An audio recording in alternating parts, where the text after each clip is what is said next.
자, 이번에는 여러 가지인데 이번에는 이제 용어로 갑니다.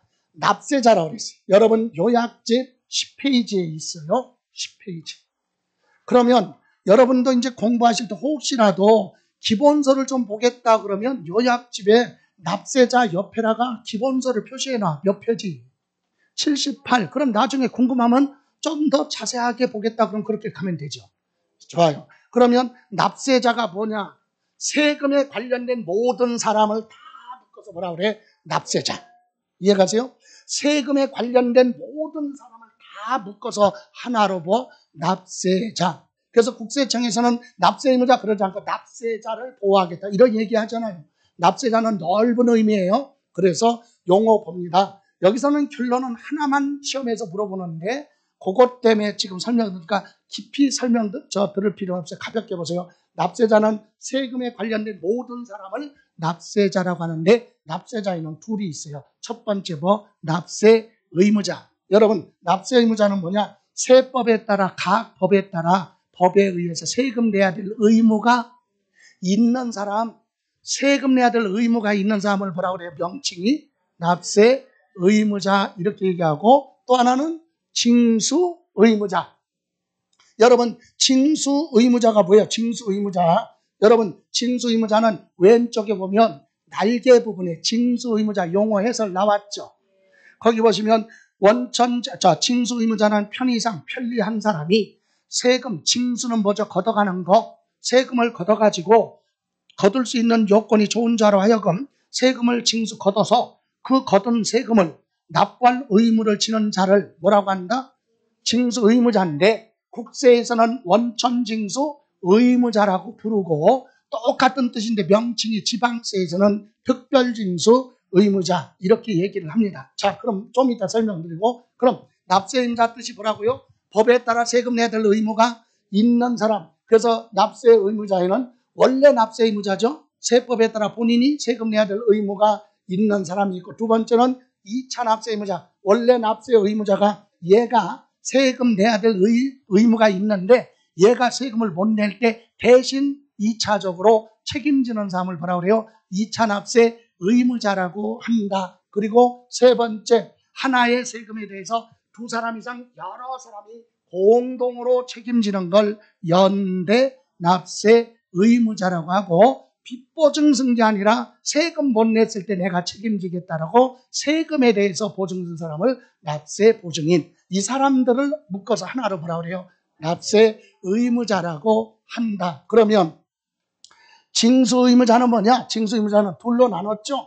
원천징수 의무자 이건 국세 국가가 걷어가는 세금에서는 원천징수 의무자라고 부르는 거고 지방세에서는 뭐라고 부른다? 특별징수 의무자라고 하는데 이따가 설명드리고 그럼 다시 가서 납세 의무자는 세법에 따라 세금 내야 될 의무가 있는 사람인데 여러분이 꼭 기억해야 될 거 여기서 누구는 징수 의무자는 납세 의무자가 아니다. 여기 보세요. 두 사람 합쳐서 뭐야? 그럼 두 사람 합친 게 납세자죠. 그럼 여기 납세 의무자는 얘 들어가 안 들어가? 시험에서 그거 물어봐. 그것 때문에 지금 하는 거야. 예? 그것 때문에 헷갈리면 안 돼요. 자, 그러면 세금 내야 될 의무가 있는 사람을 납세 의무자라고 하는데 여기에는 누가 안 들어가? 징수 의무자는 납세 의무자가 아니다. 그거 기억하시면 되고 2차 납세 의무자가 뭐냐? 원래 세금 내야 될 사람이 못 내면 2차적으로 책임지는 사람이죠. 그럼 봐요. 여러분이 1년 동안 돈 벌었으면 개인이 벌은 세금에 대해서 소득에 대해서 세금 내는 게 소득세거든요. 그럼 여러분이 1년 동안 벌은 거 소득세 내야죠. 그럼 여러분이 소득세를 안 내면 여러분 부모나 자녀가 형제 자매가 책임져요? 아니잖아. 본인이 못 내면 그 사람 재산 압류하면 되고 그 사람 재산이 없으면 국가가 결손 처리 못 받잖아 세금을. 그런데 세금 중에 특별한 경우는 2차 납세 의무자가 지정이 되어 있어요. 이런 경우에만 2차 납세 의무자가 있다. 그래서 원래 납세 의무자가 세금을 못 냈을 때 2차적으로 책임지는 사람이 있는데 그 사람이 바로 뭐냐? 이런 사람들이에요. 출자자 무한책임사원 또는 과점주주 또는 뭐 사업양수인 하나만 이해를 이거 외우라는 게 아니라 뜻을 요거 하나만 사업양수인. 자, 예를 들어서 제가 이 학원에 학원 사업을 하고 있다가 학원에 관련된 세금에 대해서 세금 내야 되는데 지금 10년 동안 세금을 한 푼도 내가 안 냈어요. 체납됐어, 세금. 그런 상태에서 내가 이 학원을 여러분한테 팔았어요. 그럼 여러분은 내 사업을 넘겨받았으니까 여러분은 뭐야? 사업 양수이냐? 넘겨받았죠? 넘겨받고 봤더니 10년 동안 학원에서 내가 버는 거에 대해서 세금을 내가 안 냈어요. 이해가세요? 안 냈어. 그러면 국가는 내 재산에 뭐를 해? 압류 들어와야 되는데 내가 재산도 하나도 없어. 그러면 국가에서는 세금 못 받겠죠? 예, 이럴 때는 국가는 절대로 손해 안 봐.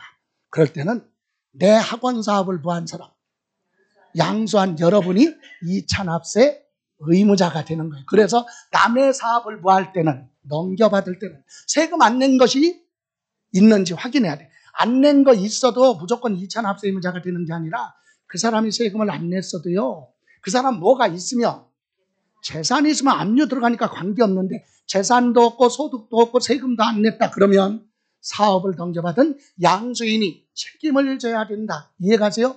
그런 걸 뭐라고 한다고요? 하나로 2차 납세 의무자. 개념만 보세요. 암기하는 거 아니에요? 예. 다음 세 번째 연대 납세 의무자는 뭐냐? 공동으로 책임져라 이거죠. 그래서 하나의 납세 의무에 대해서 동일한 납세 의무에 대해서 두 사람 이상이 공동으로 책임진다. 대표적인 것이 바로 뭐냐면 공동상속 받았을 때. 여러분 이 상가 빌딩을 여러분 여기 있는 여러분이 공동으로 받아서 상속받았어요. 그럼 상속받은 부동산에 대해서는 취득세도 내고 상속세도 내야 되거든요. 그런데 한 사람이 받은 게 아니라 여러 사람이 받았죠. 그럼 여러분이 다 합쳐서 납세 의무자예요. 납세 의무자가 한 사람이 아니라 두 사람 이상일 때 묶어서 뭐라고 그래? 연대 납세 의무자 이렇게 얘기합니다. 하나의 세금에 대해서 두 사람 이상이 공동으로 보아라 책임지는 거 이걸 뭐라고 해요? 연대 납세 의무자. 그럼 실제로 세금 내던 어떨까? 연대 납세 의무자는 이 상가 빌딩을 여러분 공동으로 받았잖아요. 그럼 여러분이 다 납세 의무자죠. 그럼 세금은 어떻게 내? 자기 뭐만큼. 그렇죠. 지분만큼만 내. 이해가세요? 그런데 연대 납세 의무자는 각자 지분만큼 내도 되고 납부하면 되고 아니면 이 중에서 대표로 한 사람이 다 납부해도 돼. 이해가세요? 아니면 또 하나 다 냈어요. 자기 지분만큼. 근데 이쪽 분이 자기 지분을 못 냈네. 그럼 나머지 사람들이 그것도 봐라. 책임져라. 이게 연대 납세. 이해가세요? 연대 납세 의무자의 원래의 뜻은 용어는 하나의 세금에 대해 납세 의무에 대해서 두 사람 이상이 공동으로 책임지는 관계를 연대 납세 의무자라고 부르는데 실제로 세금 내는 방법은 자기 뭐만큼 지분만큼 납부할 수도 있고 공동 중에서 그 사람들 중에서 한 사람이 대표로 다 납부할 수도 있고 각자 내기로 했는데 어떤 사람이 자기 지분 거 못 내면 나머지 사람들이 그것도 책임을 져라. 이게 연대 납세 의무예요. 그리고 여러분 부가가치세 같은 경우는 여러분 부가가치세는 포탈하는 사람 진짜 나쁜 사람이야. 부가가치세는 생각해봐요. 자기가 세금 부담하는 거 하나도 없거든. 국가가 너 세금 걷어서 국가에 대해 시킨 거야. 다시 한번. 여러분 가까운 얘기로 아침에 학원 올 때 목이 말라서 슈퍼에 가서 뭐 샀어요? 음료수 샀어. 근데 1,000원이래. 음료수가 얼마요? 1,000원. 거기에는 부가가치세 10%가 포함됐어. 그래서 여러분 주머니에서 얼마 줬어? 1,000원 줬어요. 그럼 여러분이 세금 부담한 거잖아. 주머니에서 나왔으니까.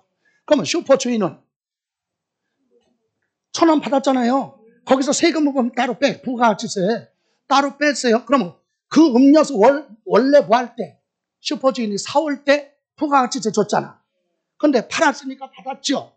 받은 거에서 준 거 빼고 남는 거 그 국가가 내라. 이게 부가가치세예요. 부가가치세는 본인이 부담하는 거 아니라니까. 처음에 음료수 슈퍼 주인은 음료수 사올 때 부가가치세 10%를 줬어. 자기 돈으로 줬죠. 근데 그거 팔았네. 팔았으니까 이익을 붙여서 팔 거 아니야. 그래서 받은 거 판 돈에서 부가가치세 받았으니까 빼면 준 거 빼고 남는 거 있잖아요. 그걸 국가에 뭐 해야 돼? 내야 돼. 그런데 그걸 삥땅하는 놈은 제일 나쁜 놈이지. 그죠? 세법적으로 볼 때. 그래서 부가가치세 같은 경우는 사무실도 없고 보증금 없이 할 수도 있어요. 그래서 그런 경우는 너 세금 못 냈을 때 내 세금을 책임질 보증인을 세워라. 사업자 등록할 때. 그래서 세금에 대해서 보증 쓴 사람을 뭐라고 그래요? 납세 보증인 이렇게 얘기합니다. 빚보증 쓴 게 아니에요. 국세나 체납처분비, 강제징수비, 압류할 때 들어가는 모든 비용에 대해서 책임지는 사람을 우리는 납세 보증인 이렇게 얘기했어요. 자, 그러면 용어는 한번 봤는데 중요한 게 아니고 이런 사람들을 뭐라고 한다? 납세 의무자. 그럼 원천징수 의무자의 뜻은 뭐냐? 이건 국세라고 그랬죠? 국세를 징수 걷어갈 때 편리한 사람이 대신 걷어 국가를 대신해서 걷어다가 국가에 내야 될 사람을 원천징수 의무자라고 한다. 자, 여기 보실래요? 직장 다니는 사람은 매달 월급날이 정해져 있죠.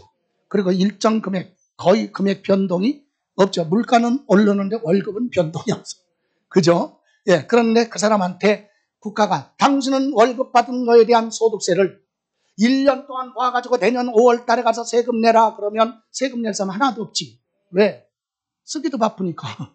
그죠? 그러니까 결국은 체납하면 국가가 손해보니까 월급 받는 근로자들한테는 법에 뭐라고 돼 있어요? 당신들은 매달 뭐 받을 때 월급 받을 때 세금 매달 내 이거야. 쉽게 얘기하면 매달 월급 받을 때 세금 내라 얘기야.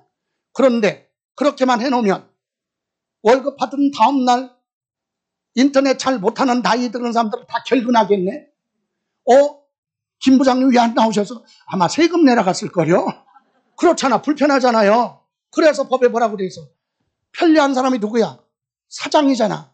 사장한테 뭐라고 그래서 법에? 사장은 종업원한테 뭐 줄 때? 월급 줄 때 월급에서 세금 미리 빼고 줘. 이거잖아. 예? 월급을 줄 때 세금을 미리 빼고 줘라. 그러면 너무 없어 보여 법이. 그래서 용어를 사장은 사업자나 고상하게 그죠? 예, 월급을 줄 때 근로소득을 제공할 때 소득세를 미리 공제하라. 원천징수하라. 이렇게 얘기하잖아. 예, 그러면 거둔 거 있죠? 예? 월급 주면서 뺀 거 그거 사장이 가져? 모아가지고 있다가 일정한 날짜가 되면 세무서 갖다 내야죠. 이 사람들을 뭐라 그래? 원천징수 의무자. 국세를 징수 걷어다가 납부할 의무가 있는 사람이 뭐다? 원천징수 의무자. 이건 뭐라고요? 지방세예요. 똑같아요. 여러분 인천항에 수출품 컨테이너 박스 싣고 대형 선박이 들어옵니다. 입항 출항하면 바다가 오염돼. 그래서 인천광역시에서는 지역자원 시설세 컨테이너 하나당 15,000원씩 세금 받아. 지역자원 시설세 컨테이너 1TU당 15,000원. 그러면 인도양 대서양으로 박스를 싣고 출항하는 선박한테 너 다음 달 10일 날에 와서 세금 내. 그럼 갔던 선박이 다시 와? 현실적으로 불가능하잖아요. 그래서 어떻게 한다? 입항 출항할 때 항구에 관련된 사람이 인천광역시를 대신해서 거기 근무하는 사람이 부두에 근무하는 사람이 컨테이너 싣고 들어오면 하여가기 전에 컨테이너 수량 파악해서 먼저 돈을 받고 세금 걷고 또 출항할 때도 출항하기 전에 먼저 받아라. 먼저 걷어라. 특별 징수 걷었죠. 그래서 지방자치단체 인천광역시에 갖다 내야 될 사람을 뭐라고 한다? 특별징수 의무자. 뜻은 똑같은데 명칭만 국세에서는 원천징수, 지방세에서는 특별징수 의무자. 이제 설명드렸어요. 이제 결론은 뭐냐? 요 사람들은 징수 의무자는 뭐가 아니야? 왜 납세 의무자가 아니야? 이유를 알아야 될 거 아니에요. 이유를. 지금 설명해서 왜 얘들은 납세 의무자가 아닐까? 얘들은 자기 세금 내는 거 아니잖아. 남이 내야 될 걸 대신 걷어다가 전달해 주는 사람이지 자기 세금 내는 거 아니에요. 예, 그러니까 납세 의무자가 아니다. 이게 중요하다 이건데 이것 때문에 설명한 거예요. 그래서 시험에서 물어볼 때는 납세 의무자 그래놓고 가로 안에 이러이러한 사람을 포함한다. 거기에 무엇까지? 징수 의무자를 포함한다. 그러면 틀려요. 징수 의무자는 납세 의무자의 범위에 들어가지 않는다. 그것만 알고 있으면 됩니다. 여기까지. 됐습니까? 예, 잠시만 쉬었다.